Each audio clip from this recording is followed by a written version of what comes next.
que je veux changer de regard sur le handicap? Je trouve l'enjeu assez compliqué. Parce qu'en termes de regard, avant d'en changer, il faudrait que j'en ai un déjà. Et aujourd'hui, c'était le jour d'en avoir un. Je ne sais pas vous, mais Lorraine et Rose, si votre visage ressemble à votre ramage, l'aveugle est le loser des autres de cette salle. Quand même. Comment il sait? D'ailleurs, il voit que dalle, mais quand même, les belles filles, les repèrent. Hein. Un préjugé. Là, bon. Vous avez peut-être l'intention que je sois sérieux. La dernière fois que j'étais sérieux, je pense que ça remonte à mon brevet des collèges. Donc je ne vais pas commencer aujourd'hui. Je voudrais simplement prendre quelques temps pour faire ce que j'aime le plus, moi qui suis votre doyen, transmettre et dire du bien des autres. Au fond, à 61 ans, à quoi j'aspire? À être une invitation à la vie, à être une invitation à l'acceptation, au dépassement de soi et à transformer ce pays de normes et de préjugés en ce qu'il aurait toujours dû être, un pays d'ouverture, de diversité et d'étonnement de nos talents à tous. Voyez-vous, ma première MDPH, vous aimez bien la MDPH? Ah, je sens qu'il y a du contentieux. Hein. Qu'est-ce qui n'aime pas la MDPH? Levez la main. Wow, vous êtes vachement nombreux. Hein. Ah ouais. Donc, première MDPH, je l'ai connais en 1964. Il est fou ce type, ça a été en 2005. Alors moi, MDPH, c'est maîtrise en développement du potentiel d'amour. Ah oui, c'était ma mère, analphabète, trilingue. MDPH parce qu'il y avait 2 handicaps, aveugle et arabe. Moi, quand je rase les murs, on ne sait pas si c'est parce que je suis aveugle, c'est parce que j'ai peur qu'on m'arrête. J'ai mes papiers. Hein. Non, surtout en ce moment, c'est chaud. Hein. Vous avez remarqué, c'est vachement plus simple de parler de sécurité et d'ordre que de justice. C'est bizarre, hein? C'est bizarre. Bon, enfin, c'est pas le sujet d'aujourd'hui. Enfin, si, un peu quand même. Alors, cette MDPH, elle m'a donné la première clé que je vais donner aux entrepreneurs et aux employeurs. Elle était analphabète et elle ne pouvait pas m'éduquer avec les lettres et les chiffres. Elle m'a éduqué avec son bon sens.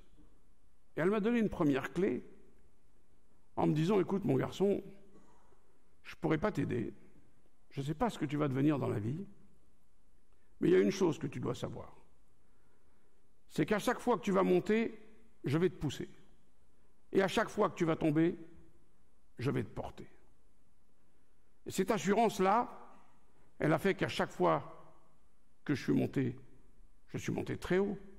Et que quand par hasard je suis tombé, car l'échec fait partie de la vie, eh bien, elle et d'autres m'ont porté. Alors quand vous embauchez quelqu'un, parlez-lui comme ma mère. Viens dans notre collectif. Si tu montes, on va te pousser. Mais si tu tombes, on va te porter. Voilà une première clé. La deuxième clé, c'est simplement d'avoir la chance de vivre en France. La France a été de tout temps un pays qui a ouvert au monde l'altérité. Je ne sais pas si vous avez remarqué, mais on passe beaucoup de temps à regarder ce que le handicap empêche. On regarde plus rarement ce que le handicap permet. Or, est-ce que vous êtes capable de me dire qui a été le premier start-upper au monde? Ah, vous séchez, hein? C'est pas Steve Jobs, c'est un Français. C'est un Français qui est né en 1809, qui était fils de bourrelier et qui s'est crevé l'œil en jouant avec les ateliers de son père. Et il est devenu aveugle. Alors il s'est mis en mode agile, parce qu'il voulait apprendre à lire et à écrire. Et il a inventé quoi? Le braille. Le braille. alphabet international, le même partout. Nous, chez les aveugles, il n'y a pas de guerre entre juifs et arabes, hein. C'est le même braille. Je dis ça, je dis rien, hein. Peut-être ça pourrait donner des idées. Bon, c'est pas le sujet, il paraît. Le braille, 200 ans cette année. Le braille tellement bien conçu qu'on peut l'écrire sur papier ou qu'on peut l'écrire sur ces plages tactiles ici. Dans ces 400 grammes, j'ai toute la littérature française qui est dans le domaine public. Vous voyez ce que ça permet, le handicap? Moi, quand j'ai eu des enfants, pour les endormir, j'éteignais la lumière, j'ouvrais mon appareil, je leur lisais une histoire. Le Petit Prince, il m'a duré 18 mois. Ah oui. Oui, c'est le même, il disait on ne voit bien qu'avec le cœur, l'essentiel est invisible pour les yeux. Ça, c'était sympa, ça, de dire ça. Hein. Ça m'a donné du courage dans les moments difficiles où je voyais Lorraine et Rose super belle et moi super moche. Ah bah oui, on peut être aveugle et lucide. Hein. Mais c'est pas le sujet. Alors, le handicap, ça permet quoi? Ça permet à des gens aussi extraordinaires que Stephen Hawking, qui n'a jamais marché, qui n'a jamais parlé, de révolutionner notre connaissance du temps, de l'univers, des trous noirs. Dans son immobilité, il pouvait bouger que 2 ou 3 doigts avec sa voix synthétique. Il était allé plus loin qu'aucun d'entre nous ne pourra aller. Alors, vous en voulez d'autres? Martine Kempf, personne ne connaît, française, 20 ans. Elle voit son père dépendant et elle n'accepte pas. Elle est ingénieure et elle réfléchit. Et elle invente une commande vocale qui permet de conduire la première voiture sans les mains. Tout le monde, aujourd'hui, utilise cette invention. Raymond Kurzweil, il se dit, c'est pas possible que les aveugles ne puissent pas lire les feuilles dactylographiées. Alors il invente une machine à lire automatique. Et ça devient le scanner que vous avez tous sur vos téléphones. Heureusement qu'il y a le handicap. Comment qu'on ferait? Pourquoi? Parce que embaucher une personne handicapée, c'est embaucher un feignant. Ah ben, je peux vous parler de... Je sais de quoi je vous parle. Hein. Je vous expliquerai pourquoi je suis feignant et que je m'en sors quand même. Si vous êtes gentil. Oui, un feignant qui veut vivre la même vie que les autres, avec un sens en moins.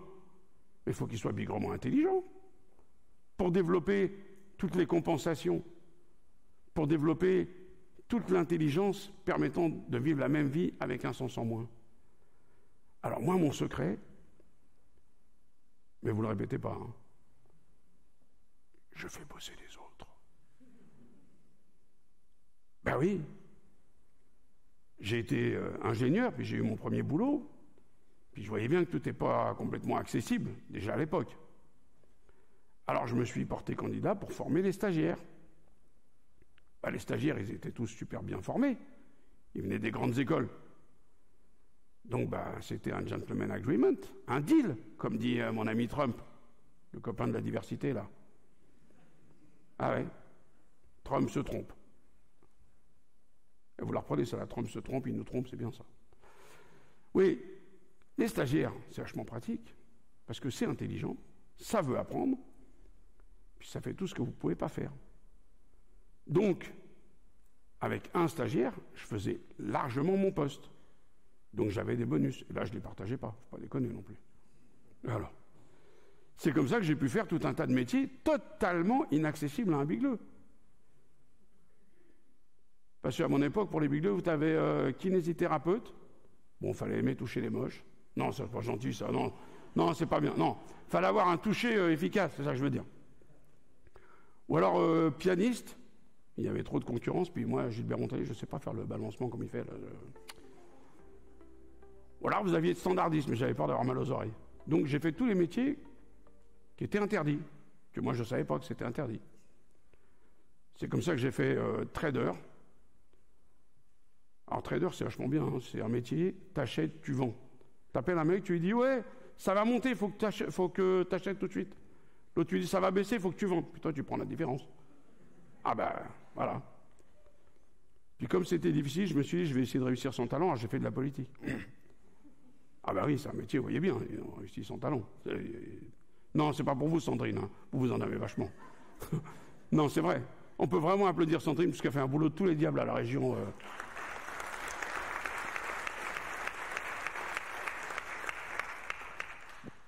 J'ai fait de la politique, et d'ailleurs, mon handicap a vachement servi. Parce que la première fois que j'ai été au Conseil de Paris, toutes les délibérations, elles étaient sur papier. Ah, tu présentes un papier à un aveugle, le temps qu'il scanne le tout, il y a tous les conseils de Paris de l'année. Oh, ils ont été intelligents, ils se sont dit, mais en fait, tout est produit par informatique. Si qu'on arrêtait d'imprimer puis qu'on envoyait des mails, voilà une bonne idée. C'est pas difficile, hein. Maintenant, chaque fois que je passe devant un arbre à Paris, il me salue. Hein. Je vais éviter d'être tronçonné. Le handicap permet énormément de choses. Alors, on se dit, mais qu'est-ce qui fait que ça déconne encore? Il y a deux choses qui font que ça ne marche pas comme on voudrait. Il y a l'ignorance. Alors, moi qui vous parle, regardez-moi bien, parce que je suis une espèce en voie de disparition. J'ai demandé une place aux Zoos de Vincennes. Ils ne me veulent pas, donc je vais peut-être demander au Parc de la Tête d'Or s'ils me veulent bien. Et je vais vous y ramener, M. Boicaz. Parce que le problème que j'ai, c'est que, vous voyez bien, le cerveau, il est un peu entamé.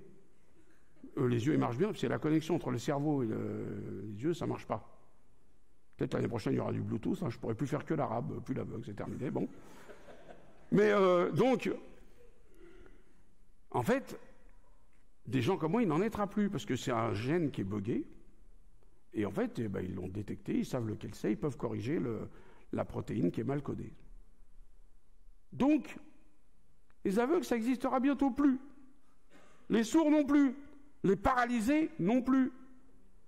En fait, les handicapés de demain, ce seront des personnes handicapées avec des handicaps invisibles et des personnes qui seront malvoyants, mal marchants, mal entendants. Les malpensants, ça ne compte pas dans le handicap. Hein. Donc, il y aura un continuum entre le fait d'être handicapé et le fait de ne pas l'être. Du coup, les entreprises, c'est urgent que vous vous y mettiez, parce qu'en fait, plus de 50% de vos salariés vont passer à un moment ou à un autre par le handicap. Donc, n'ayez pas peur, le fauteuil roulant, c'est que dalle, en fait. L'aventure commence aujourd'hui avec des handicaps vachement compliqués, mais hyper évolutifs. C'est ça qui est super. Donc, l'ignorance. Et le deuxième problème, c'est la peur. T'embauches un blond, il est nul, tu le vires, tout le monde s'en fout. T'embauches un aveugle, il est nul, tout le monde le vire, tu le vires, pardon, ça fait un pataquès, on n'en veut plus d'autres. C'est pas normal ce truc-là. On est comme tout le monde, on a le droit d'être excellent, on a le droit d'être nul. Moi, j'ai eu des moments dans ma carrière où j'étais nullissime. J'ai fait des jobs où franchement, j'étais pas adapté. Et je mets au défi les voyants non handicapés qui sont ici de me contredire sur le fait qu'eux aussi, à des moments dans leur carrière, ont eu des postes où ils se sont moins bien épanouis, où ils se sont sentis moins efficaces. Et c'est la vie. Il faut que je finisse, c'est ça? Ça fait 5 minutes qu'il faut que tu finisses. Ah merde! Oh pardon! Oui, alors je vais finir rapidement, vous voyez.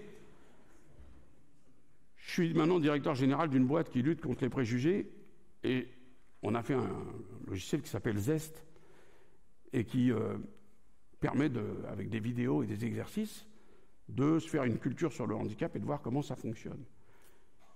Et c'est comme ça que je me suis envoyé en l'air avec Dorine. Ah, vous aimeriez bien savoir. Hein. On a fait de la voltige, je ne commençais pas. Non. Et donc, alors... Je vais vous laisser terminer, mais je vous raccompagne en même temps, parce que sinon... Alors, ouais.